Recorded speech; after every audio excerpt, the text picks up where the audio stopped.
Kerajaan masih mengekalkan terma perjanjian asal pengstrukturan industri air di Selangor. Menteri Tenaga Teknologi Hijau dan Air, Datuk Seri Maximus Ongkili berkata, setakat ini tidak ada perubahan yang dibuat dalam aspek terma termasuk membabitkan projek Langat 2.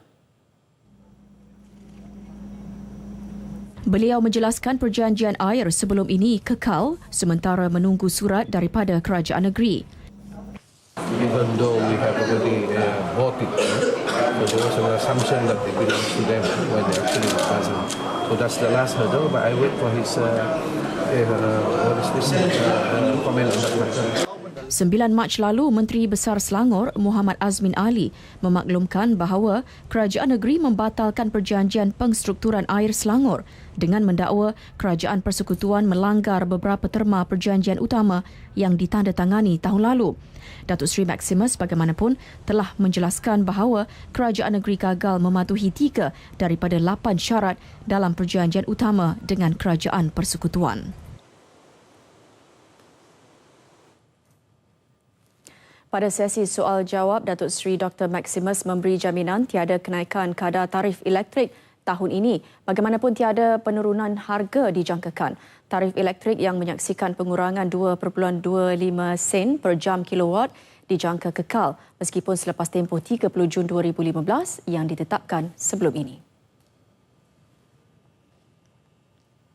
Jelas Datuk Seri Dr. Maximus, penetapan kadar tarif elektrik tidak hanya bergantung kepada bahan bakar minyak yang menyumbangkan 1% sahaja kepada keseluruhan campuran bahan bakar untuk menghasilkan tenaga elektrik. Ia turut dipengaruhi 2 faktor lain, campuran bahan bakar yang digunakan serta kos-kos terlibat dalam penjanaan elektrik. Bagi mengelak kenaikan itu, kerajaan memantau perubahan kos bahan bakar yang digunakan untuk menghasilkan tenaga elektrik seperti gas asli berpaip, arang batu dan gas asli cecair LNG. Sekiranya sehingga akhir bulan Jun ini, kos bahan api di pasaran masih kekal dengan harga yang sama dan tidak mengalami sebarang peningkatan, adakah TNB akan terus mengekalkan tarif sedia ada? Dan adakah kementerian dapat memberi jaminan dalam Dewan ini bahawa harga tarif tidak akan naik sepanjang tahun 2015 ini? Kerajaan telah memutuskan supaya tidak ada kenaikan tarif untuk sepanjang tahun ini. Dia tidak akan katakan ada penurunan lah, tapi tidak ada kenaikan. Jadi tertaluk kepada kedudukan kos input ataupun bahan api.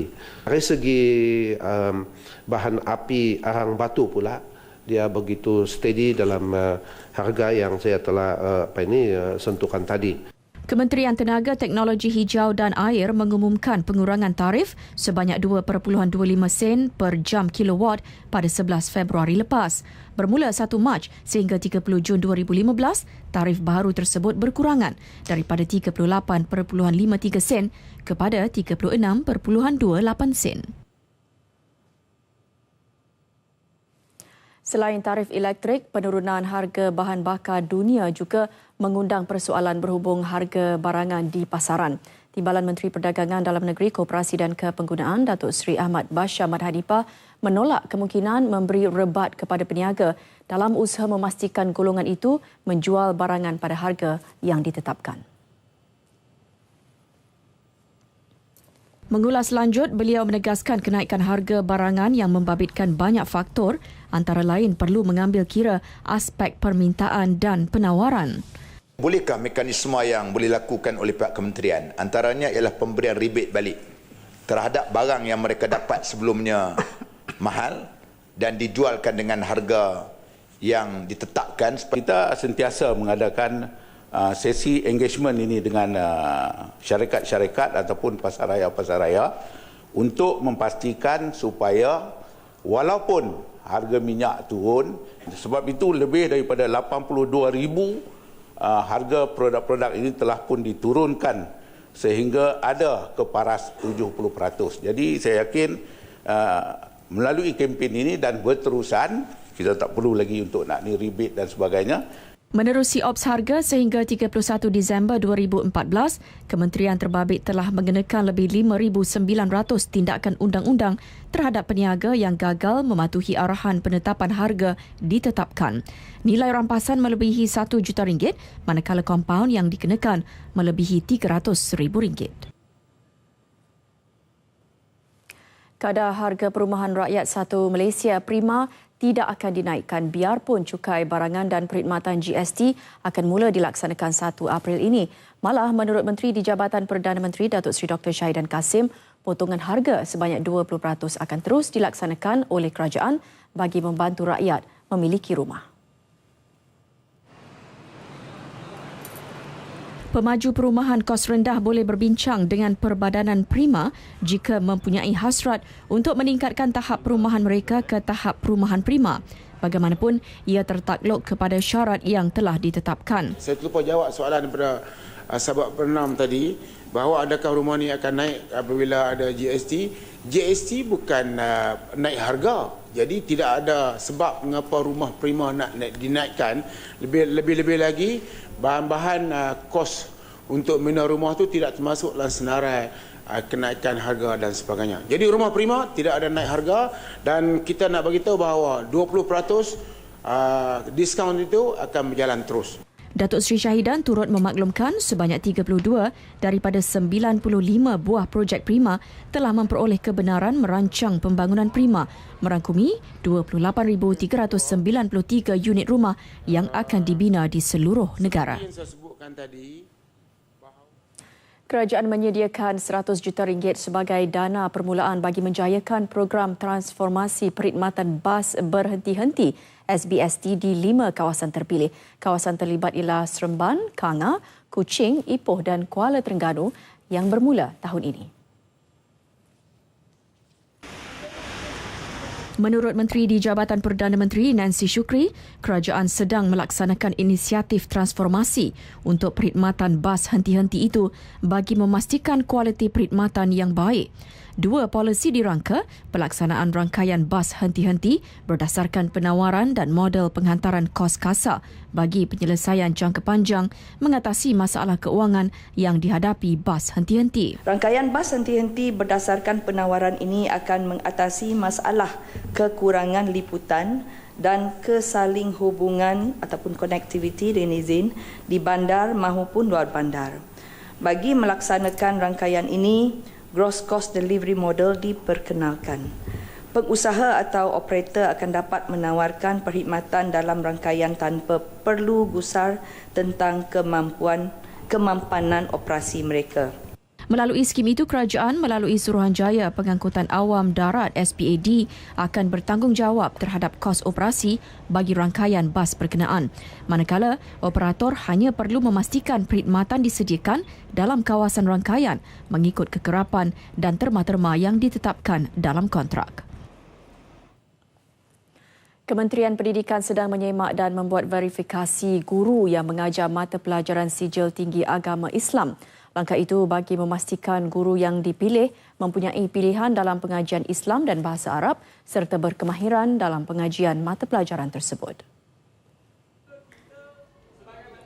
Selain itu, Timbalan Menteri Pendidikan P. Kamaluddin memaklumkan kementerian telah meluluskan cadangan bagi penempatan guru penutur bahasa Arab di Sekolah Agama Bantuan Kerajaan SABK yang akan bermula tahun depan.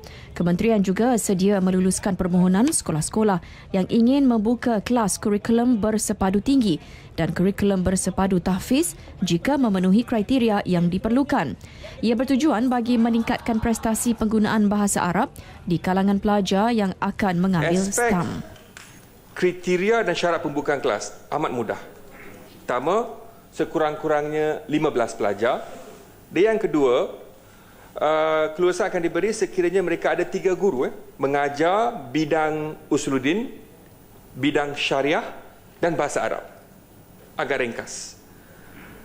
Bab yang kedua, soalan tambahan yang dikemukakan yang berhormat sebentar tadi ialah kita menggalakkan sekiranya ada permohonan ini dilakukan, dan saya di Kementerian Pendidikan dan juga sahabat-sahabat kita di Kementerian Pendidikan akan membantu menyelaraskan dan memudahkan proses permohonan dapat diluluskan. Tetapi saya cadangkan kepada mereka supaya urusan ini harus dikemukakan segera kepada PPD dan JPN supaya kelulusan dapat diberi untuk mereka melaksanakan tanggungjawab-tanggungjawab ini. Bahagian Keuangan Perbendaraan juga telah meluluskan geran per kapita mata pelajaran untuk STAM. RTM memerlukan peruntukan RM126 juta bagi melengkapkan pusat berita bersepadu dengan peralatan secukupnya bagi berfungsi sebagai pusat berita. Pengerusi Jawatankuasa Kira-kira Wang Negara PAC Datuk Nur Jazlan Muhammad berkata, biarpun telah siap sejak Jun 2012, namun tidak digunakan secara optimum kerana RTM kekurangan dana untuk membeli peralatan. Maknanya dari segi pembinaan pusat berita ni hanya bangunan saja untuk pusat berita ni disiapkan tanpa alat-alat di dalamnya yang perlu untuk menjadikannya sebagai pusat berita. Bercakap kepada pemberita selepas mempengerusikan mesyuarat PAC di Parlimen, Datuk Nur Jazlan berkata pihaknya menerima penjelasan Ketua Setiausaha Kementerian Komunikasi dan Multimedia Datuk Seri Dr. Sharifah Zahra Said Ahmad, Ketua Pengarah Penyiaran Datuk Abu Bakar Abdul Rahim dan Wakil Jabatan Kerja Raya JKR berhubung pengauditan pusat berita itu yang dilakukan Jabatan Audit Negara dari November hingga Disember 2013.